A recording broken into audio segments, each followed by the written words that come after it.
या सतीश बसा पटापट.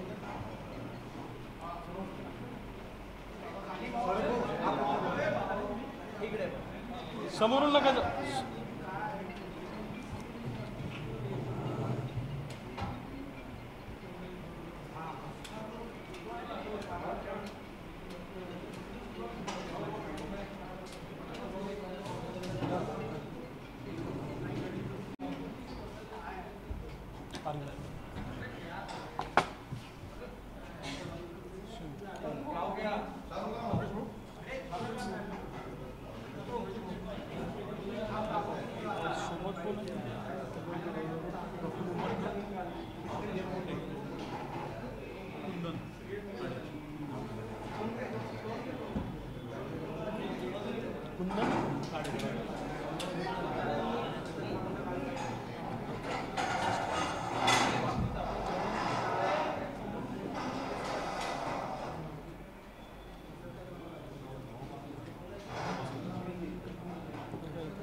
करायचं चालू.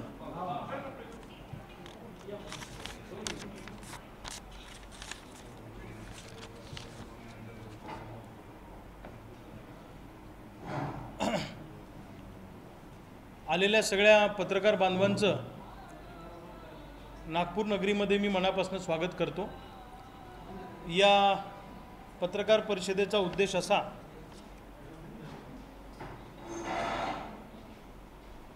की सध्या जे काही महाराष्ट्रातलं वातावरण आहे आणि यामध्ये मुख्य प्रश्न सगळे दुर्लक्षित होत आहेत, त्या अनुषंगानं काही भूमिका आणि पुढची दिशा स्पष्ट करण्यासाठी आम्ही सगळे विविध जिल्ह्यातले सगळे प्रतिनिधी एकत्रित आलो आहोत. माझ्याबरोबर प्रामुख्यानं या ठिकाणी उपस्थित असलेले हिंगोली जिल्ह्याचे शेतकरी चळवळीचे आमचे अग्रणी नेते माननीय गजानन भाऊ कावरके हे उपस्थित आहेत. नागपूर जिल्ह्याचे आमचे अध्यक्ष माननीय दयालभाऊ राऊत हे उपस्थित आहेत. वर्ध्यावरून या ठिकाणी आलेले माननीय किरणजी ठाकरे हे उपस्थित आहेत. अमरावतीहून या ठिकाणी आलेले जिल्ह्याचे प्रभावी नेते त्या भागातले अमित भाऊ आढाऊ हे उपस्थित आहेत. त्याचबरोबर बुलढाणा जिल्ह्यातून माननीय श्यामभाऊ अवथळे हे या ठिकाणी आलेले आहेत. चंद्रपूरहून सूर्याजी अडबाले पोचायचे आहेत का? हां, सूर्या अडबाले पण येत आहेत चंद्रपूरचे. भंडाऱ्याहून सूरज निंभरते या ठिकाणी पोचत आहेत. त्याचबरोबर वाशिमवरून बालाजी मोरे या ठिकाणी आलेले आहेत. कुठे? अकोला जिल्ह्यातून तिथले जिल्ह्याचे अध्यक्ष माननीय चंद्रशेखर गवळी कुठे आहेत? चंदूभाऊ नमस्कार करा सगळ्यांना, म्हणजे लक्षात येईल. हे आहेत. नागपूरचे या ठिकाणी आमचे सहकारी अजयभाऊ घाडगे, आकाशजी भोयर. त्याचबरोबर वाशिमवरून सतीशभाऊ इडोळे, प्रवीणजी कात्रे, गौतमजी पोपटकर, मनोज नागपुरे, समीर भाऊ सारजे. अमरावतीहून आलेले स्वप्नीलजी कोठे, प्रफुल्लजी उमरकर, कुंदनजी आढे आणि आमचे ऋषभजी मोडक आणि आमचे सगळे सहकारी या ठिकाणी उपस्थित आहेत. ही पत्रकार परिषद घेण्याचा हेतू असा की सध्या या राज्यामध्ये जाती धर्मात विष कालवण्यासाठी अनेक नेते प्रोत्साहन देत आहेत. धर्मात भांडणं लावायचं काम करत आहेत, जातीत भांडणं लावायचं काम करत आहेत. आणि या सगळ्या प्रकारामध्ये किंवा या सगळ्या वातावरणामध्ये महाराष्ट्रातला शेतकरी मात्र मरणाच्या दारात उभा आहे. त्या शेतकऱ्याकडे मात्र राज्यकर्त्यांचं दुर्लक्ष आहे. विशेषतः महाराष्ट्रामध्ये सगळ्यात जास्त शेती क्षेत्र हे सोयाबीन, कापूस आणि धानाचं आहे. परंतु दुर्दैवाने सोयाबीन कापूस उत्पादकांकडे धान उत्पादकांकडं, दूध उत्पादकांकडं, कांदा उत्पादकांकडं, ऊस उत्पादकांकडं संबंध राज्यातल्या शेती पिकांच्या शेतकऱ्यांकडं सरकारचं दुर्लक्ष होतं आहे आणि जाणीवपूर्वक शेतीचा प्रश्न बाजूला टाकण्याचा प्रयत्न राज्यकर्त्यांकडून होतो आहे।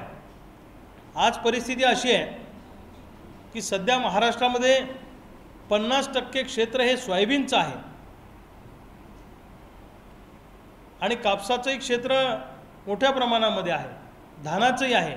सोयाबीन कापूसवाला शेतकरी मरणाच्या दारात उभा असताना राज्यकर्ते मात्र स्वतःच्या मस्तीमध्ये मशगूल आहेत। रोम हा देश जळत असताना रोमचा राजा जसा बिगुल वाजवत बसला होता तसा महाराष्ट्रातला शेतकरी आत्महत्येच्या खाईत लोटला जात असताना महाराष्ट्राचं सरकार बिगुल वाजवत बसलेलं आहे, अशी सध्याची अवस्था आहे।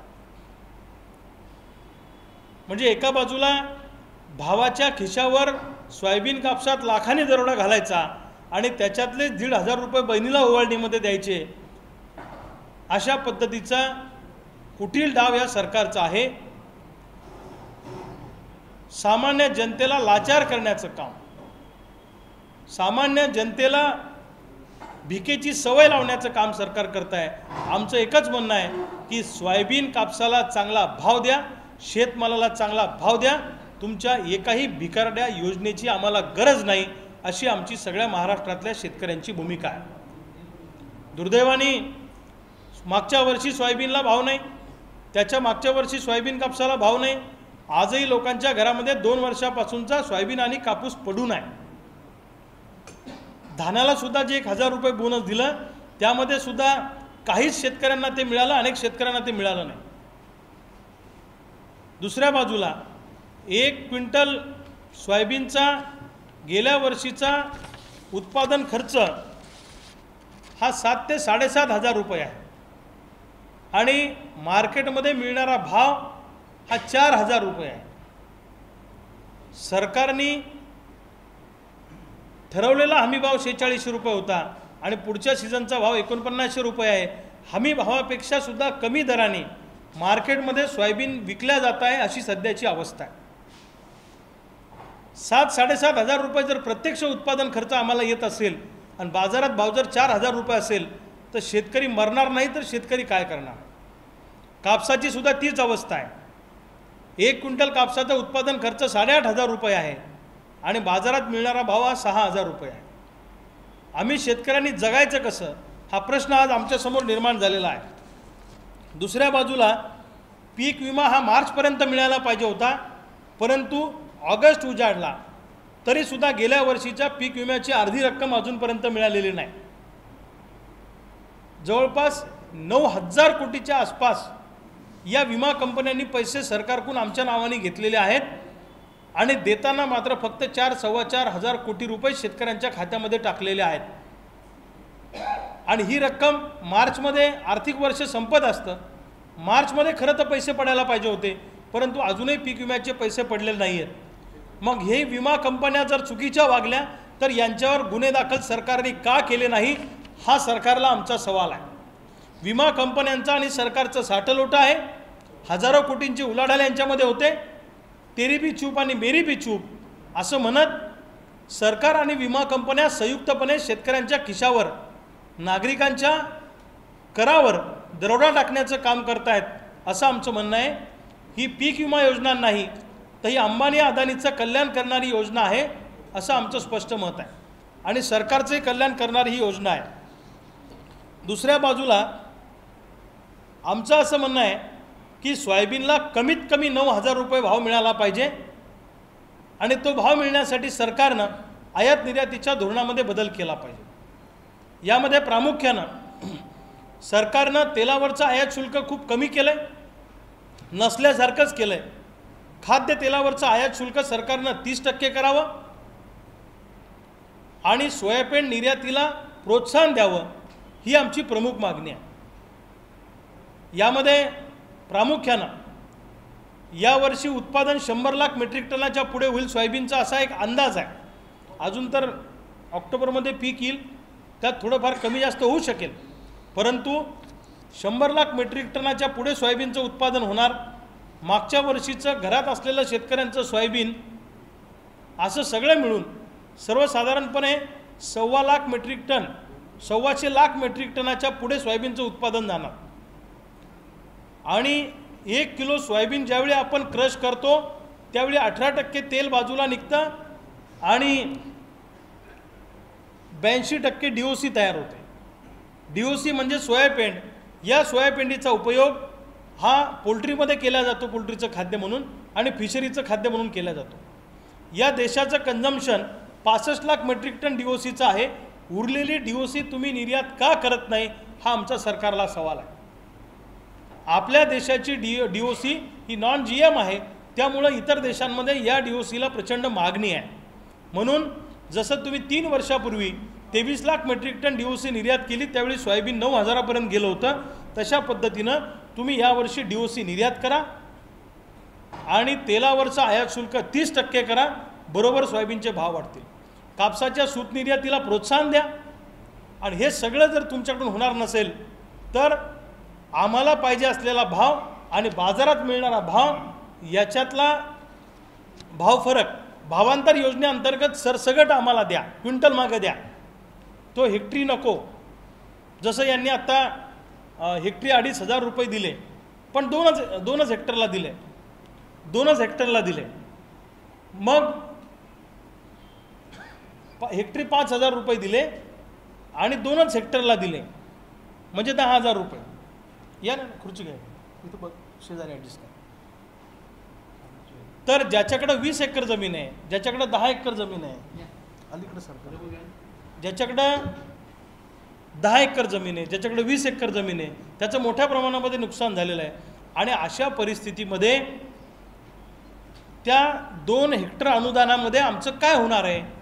दात करून माणसाचं पोट भरत नसतं, तशा पद्धतीनं या 10,000 आमचं पोट भरणार नाही आहे, लक्षात ठेवा। त्यामुळं ही जी काही सरकारनं मदत देण्याचा केविलवाना प्रयत्न केलेला आहे हे आम्हाला मान्य नाही। मदत द्यायची तर विनाअट विना शर्त ई-पीक पाहणीची अट रद्द करून सरसकट 100% नुकसान भरपाई आम्हाला द्या, अशी आमची मागणी आहे। आणि हेक्टर नको आम्हाला, क्विंटल मागे मदत द्या। जसं की आता सोयाबीन आम्ही 4,000 विकतो आहे आणि आम्हाला भाव समजा 8,000 रुपये पाहिजे, तर प्रति क्विंटल 4,000 रुपयेवरचं बोनस आम्हाला तुम्ही देऊन टाका, जेवढा पोते आम्ही विकले, जेवढा माल आम्ही विकला, अशी आमची मागणी आहे। दुसऱ्या बाजूला जंगली जनावरांच्या त्रासामुळं आम्ही सगळे शेतकरी परेशान आहोत। सगळ्यात महत्त्वाचं, सरकारने सगळ्या गोष्टी बंद करून जंगली जनावरांचा त्रास वाचवण्यासाठी शेतीला मजबूत असं सिमेंटचं कंपाऊंड केलं पाहिजे। सौर ऊर्जेचं कंपाऊंड आम्हाला मान्य नाही, ते फेल्युअर आहे, त्याच्या बॅटऱ्या टिकत नाही, त्याचं मेंटेनन्स होत नाही। त्यामुळं मजबूत असं सिमेंटचं कंपाऊंड द्या शेतीला। तुमचे प्राणी तुमच्या घरात घाला, तुमच्या जंगलात सोडा, आमच्या शेतात येऊ देऊ नका। आमचा माणूस तुमच्या जंगलात गेला किंवा एखाद्या जंगलाच्या रस्त्यातून जर एखाद्या प्राण्याला आमची धडक लागली तर तुम्ही आमच्यावर गुन्हा दाखल करता। मग तुमचा प्राणी जेव्हा आमच्या शेतात येतो आणि आमचं नुकसान करून जातो तेव्हा त्याची जबाबदारी कोण घेणार आहे? नुकसान भरपाई तुम्ही भिकारल्यासारखी आम्हाला देता, तुमचे प्राणी तुमच्या जंगलात ठेवा, शेतीला मजबूत कंपाऊंड करा। हवं तर 25% हिस्सा आम्ही शेतकरी द्यायला तयार आहोत, त्याचा आम्ही वर्गणी करून देतो, पण हा त्रास वाचवा। 50% उत्पादनामध्ये फरक पडतो, ही एक आमची मागणी आहे। दुसरं, शेतीला जर तुम्ही उद्योगाचा दर्जा देणार असाल म्हणजे दिलाच पाहिजे, कारण आम्ही उत्पादन करतो, आम्ही गुणाकार करतो, तर आम्हाला नवं तंत्रज्ञान द्या। जसं जेनेटिकली मॉडिफाईड सोयाबीनला ब्राझील, अमेरिका आणि इतर देशांमध्ये एकरी 44-34 क्विंटल उत्पादन आहे, तसं ती जेनेटिकली मॉडिफाईड सोयाबीन आमच्याकडे येऊ द्या, आम्हाला परवानगी द्या।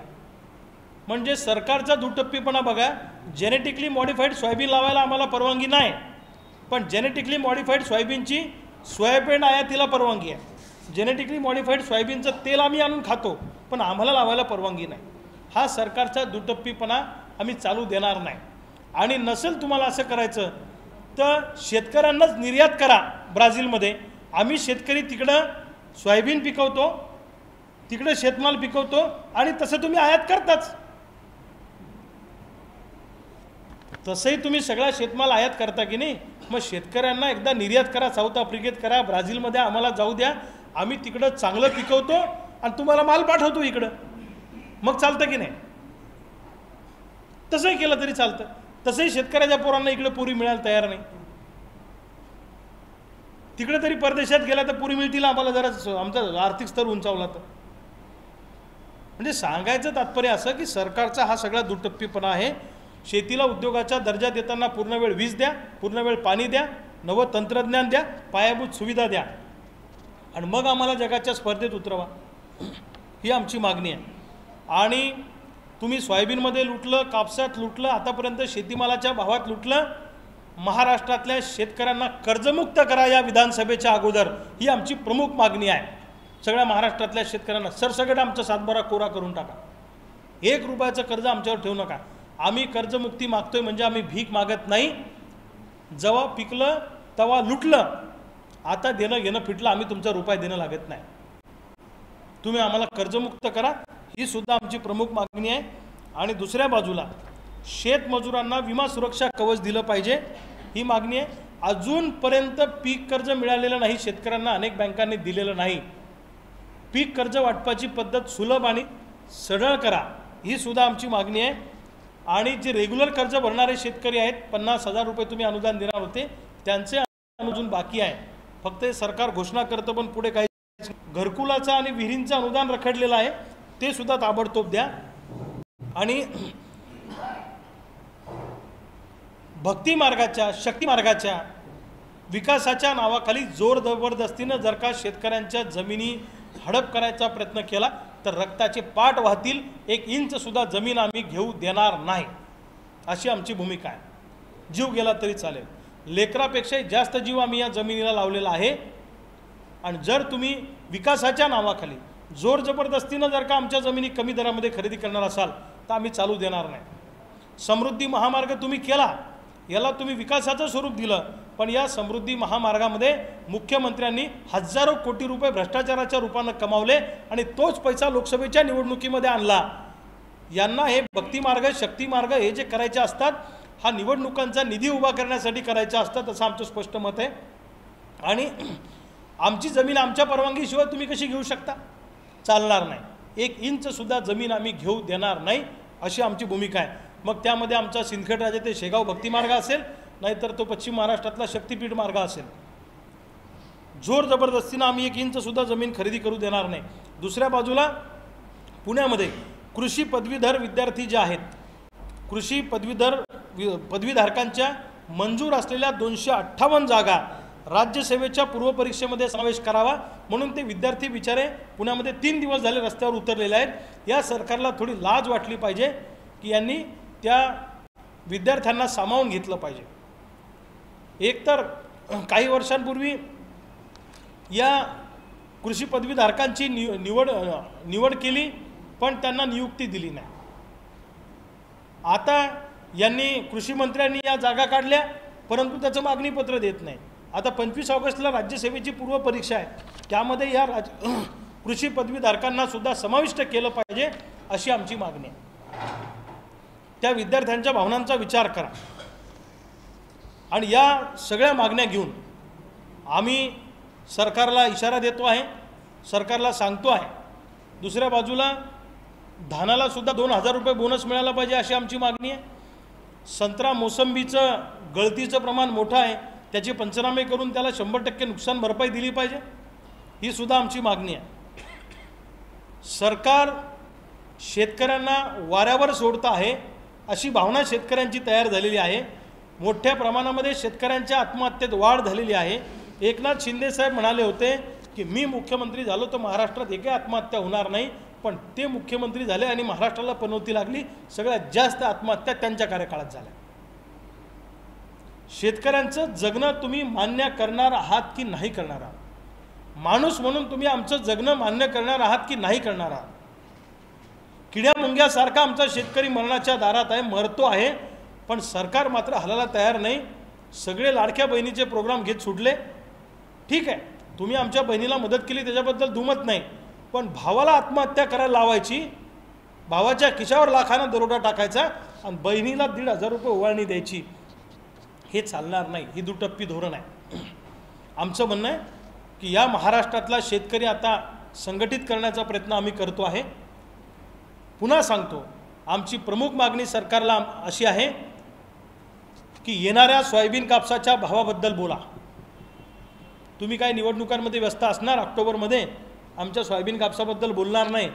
आता आचारसंहिता लागायच्या आत तुमचं शिष्टमंडळ केंद्र सरकारकडे गेलं पाहिजे, DOCच्या निर्यातीचा निर्णय घेतला पाहिजे, तेलाचं आयात शुल्क 30% वाढवलं पाहिजे आणि सोयाबीन कापसाचा भाव खाजगी मार्केटमध्ये किमान दिवाळीच्या दरम्यान 1 महिन्यासाठी सोयाबीनला 9,000 आणि कापसाला 12,500 रुपये भाव खाजगी बाजारामध्ये स्थिर झाला पाहिजे. नंबर 1 ची मागणी. नंबर 2, महाराष्ट्रातल्या शेतकऱ्यांना कर्जमुक्त करा, ही आमची मागणी. शेतीला मजबूत कंपाऊंड करून द्या आणि 100% पीक विमा. यांनी काय केलं, येलो मोजॅकचे पंचनामे करायला लावले मागच्या वर्षी, त्याचा सुद्धा रुपया अजून टाकला नाही. ज्यांनी येलो मोजॅकचा कॉलम भरला पीक विम्यात ते रिजेक्ट केलं. यावर्षी छोट्या छोट्या कारणाने पीक विम्याचे क्लेम रिजेक्ट केले.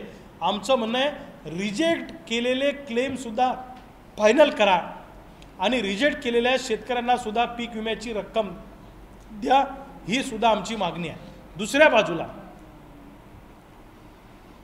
बाजूला शेतीला मजबूत असं कंपाऊंड करून द्या आणि जसं लाडकी बहीण योजना आणली तशी लाडकी पांधन योजना सुद्धा आणा. समृद्धी महामार्ग करता आणि शेतात जायला रस्ता नाही आमच्या. अरे आम्हाला पेराला जायला रस्ता नाही, आमचा माल आणायला आमच्याकडे रस्ता नाही. हे मोठे प्रोजेक्ट बंद करा आणि शेतकऱ्यांना शेतात जायला रस्ता मोकळा करा, ही सुद्धा आमची मागणी आहे. आणि संत्रा मोसंबीचे पंचनामे करून त्याला 100% नुकसान भरपाई द्या. या सगळ्या मागण्या, आमच्या मागण्यांच्या संदर्भामध्ये सरकारने 3 दिवसामध्ये जर का भूमिका स्पष्ट केली नाही किंवा काही ठोस निर्णय घेण्यासंदर्भामध्ये हालचाली केल्या नाही तर आजची तारीख आहे 20. आम्ही सरकारला 22 तारखेपर्यंतची मुदत देतो. या 2 दिवसात त्यांनी निर्णयच घ्यावा असं आमचं म्हणणं नाही, पण निर्णय घेण्यासंदर्भामध्ये ठोस पावलं उचलण्याच्या दृष्टीनं जर का सरकारने काही कृती केली नाही तर 23 तारखेला आम्ही सगळे शेतकरी मुख्यमंत्र्यांच्या मुंबईतल्या वर्षा निवासस्थानामध्ये जाणार आहोत आणि तिथं शेतकरी आत्महत्येचं प्रात्यक्षिक मुख्यमंत्र्यांना सगळे शेतकरी आम्ही करून दाखवणार आहोत की आम्ही आत्महत्या कशी करतो हे तुम्हाला तुमच्या डोळ्यासमोर आम्हाला दाखवायचं आहे की आम्ही शेतकरी कशी आत्महत्या करतो. यांना एकदा शेतकरी आत्महत्याचं प्रात्यक्षिक आम्हाला वर्षा बंगल्यामध्ये दाखवायचं आहे. 23 तारखेला आम्ही सगळे शेतकरी वर्षा बंगल्यात जाणार, घुसणार, कारण तो बंगला आमच्या कष्टातनं उभा राहिलेला आहे. तो काही कुणाची खाजगी प्रॉपर्टी नाही. आम्हा सगळ्या शेतकऱ्यांच्या जीवावर, महाराष्ट्रातल्या करदात्यांच्या जीवावर तो वर्षा बंगला तयार झालेला आहे. त्यामुळे वर्षा बंगल्यात 23 तारखेला आम्ही घुसणार आणि तिथं सगळे शेतकरी आणि मुख्यमंत्र्यांना शेतकरी आत्महत्येचं प्रात्यक्षिक करून दाखवणार आहोत. तिथं काही बरं वाईट झालं तर त्याची संपूर्ण जबाबदारी महाराष्ट्राच्या मुख्यमंत्र्यांची असणार आहे, हे सुद्धा सरकारला आम्ही ठणकावून सांगतो. आणि 23 तारखेनंतर जर सरकारने 23च्या आंदोलनानंतर सुद्धा जर का ऐकलं नाही तर या महाराष्ट्रातला शेतकरी 23 तारखेनंतर तुम्हाला रस्त्यावर दिसेल. सगळ्या महाराष्ट्रातला शेतकरी तुम्हाला रस्त्यावर बघायला मिळेल. आरपारची लढाई शेतकऱ्यांसाठी आम्ही करणार आहोत, अशी आमची भूमिका आहे.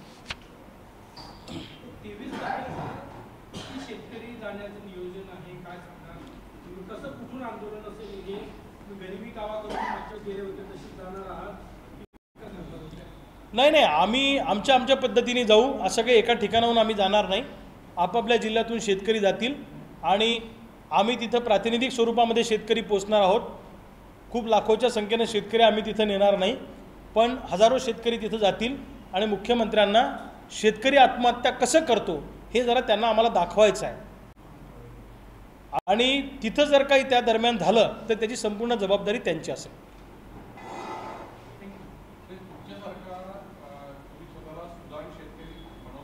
समृद्धी महामार्ग जेव्हा सुरुवात झाली, समृद्धी महामार्गामुळे सर्वात मोठा फटका जो आहे हा विलेज इकॉनॉमीला होणार. तर तुमच्या लक्षात काय आलं त्यावेळेस तुम्ही आंदोलन केलं नाही का? नाही, बांधर रस्त्याचाच फक्त प्रश्न आहे का समृद्धी महामार्गामुळे? नाही नाही नाही असं इकॉनॉमी उद्ध्वस्त झाली ना. गावात तुमच्या बसेस जायच्या त्याच्यामध्ये जी इकॉनॉमी होती ती पूर्णपणे उद्ध्वस्त झाली. समृद्धी महामार्गाच्या वेळेला सुद्धा आम्ही आमच्या पश्चिम विदर्भामध्ये भूमिका घेतलेली होती आणि आमचं असं म्हणणं त्यावेळेला होतं की शेतकऱ्यांची जोपर्यंत हरकत आहे तोपर्यंत आमची हरकत आहे. शेतकरी जमीन द्यायला तयार असेल तर आमची हरकत नाही. आमचं अजूनही म्हणणं आहे की तुम्ही कुठला रस्ता करायचा कुठला नाही हा तुमचा भाग आहे, पण पहिले आमचं करा आणि मग त्याला प्राधान्य द्या अशी आमची भूमिका आहे. त्यावेळेला सुद्धा आम्ही विरोध केलेला होता. आत्ताही सिंदखेड राजा ते शेगाव भक्ती मार्गाला आमचा विरोध आहे, शक्तिपीठ महामार्गाला आमचा विरोध आहे आणि शेतकऱ्यांच्या जमिनी आम्ही जबरदस्ती घेऊ देणार नाही अशी आमची भूमिका स्पष्ट आहे.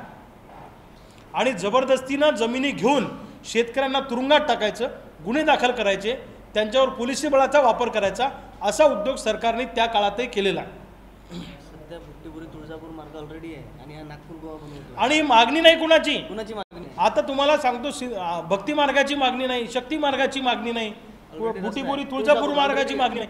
हे सरकारला याच्यातनं हजारो कोटी रुपये मिळवायचे आहेत आणि हा इझी गोईंगमध्ये पैसा मिळवायचा. ऑलरेडी रस्ता आहे भुट्टीपुरी तुळजापूर, त्याला पॅरेलल बनवून राहिले ते. महाराष्ट्रामध्ये शेतकऱ्यांच्या कर्जमाफीसाठी, सोयाबीन कापसासाठी, पीक विम्यासाठी प्रचंड मोठं आंदोलन तुम्हाला येणाऱ्या काळामध्ये दिसणार आहे. कुठलं? बिलकुल बिलकुल आम्ही सांगितलं रक्ताचे पाठ वाहतील, आम्ही करू देणार नाही. मागणीच नाही कुणाची तर पर्यायी रस्ते असताना तुम्ही का शेतकऱ्यांच्या जमिनी भूमिहीन करताय लोकांना? लेकरापेक्षाही जास्त जीव आम्ही त्या जमिनीला लावलेला आहे आणि अशा पद्धतीनं आम्ही आमच्या शेतकऱ्यांना भूमिहीन करू देणार नाही अशी आमची भूमिका आहे. आणि आमच्या डोक्यात आहे की कुणी जातीसाठी लढतो, कुणी धर्मासाठी लढतो, कुणी पक्षासाठी लढतो, आम्ही मातीसाठी लढणार आहोत. या महाराष्ट्रामध्ये शेतकऱ्यांचं राज्यव्यापी आंदोलन, एक व्यापक आंदोलन उभं करून या सरकारवर एक दबावगट निर्माण करणं आणि सरकारच्या उरावर बसून शेतकऱ्यांना न्याय मिळवून देणं हा या आंदोलनाचा हेतू असणार.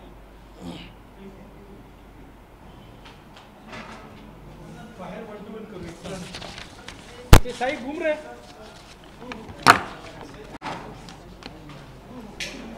आणि महाराष्ट्रातले 27 जिल्ह्यातले विविध शेतकरी नेते या आंदोलनामध्ये आमच्या बरोबर